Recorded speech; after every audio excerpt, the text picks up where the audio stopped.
Yo'qoldi hozir. Sabrliklar eplay olishmadi. Maydondan tashqarida hamma narsa Hech kim qolmabdi, qarab yo'llagan. Chiqmayapti. Hamma suryapti. ustun edik. Biz to'g'ri o'ynadik. Shuning oqibatida jahon chempionatida haqli tarzda qo'lga kiritgan Bayroq bor ekan, boya qo'ymay turgan ekanmi deymi? Javob hozir muxlislarga yuzlandi. Mana bu muxlis, mingdan ziyod muxlis, 2000 ga yaqin muxlis. Bu Bu butun mamlakatdagi millionlab, bir nechtadan millionlab muxlislarga o'tgan.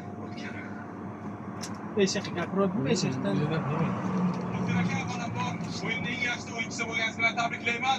Ushbu g'alaba O'zbekistonni jahon chempionatiga olib chiqdi. Mana shu sovrin haqida fikrlaringiz qanchalik baxtlisiz hozir? Sovrin o'z yo'liga hozir butun xalqimiz xursand. Go'llari bilan shu joygacha keldik. Biz ham oldimizga qo'yilgan maqsadni erishdik, jahon chempionatiga chiqdik. Bu nima deydi? Hozir tili bilan tasvirlab berish juda qiyin. Bizga armon bo'lib qoldi. Mana alhamdulillah jahon chempionatiga chiqdik. Endi nima deymiz? Xalqimiz duosi bilan, ota-onamiz duolari bilan erishdik. Rahmat. Shunday hissiyot tasvirlab bera olmayman. Rahmat.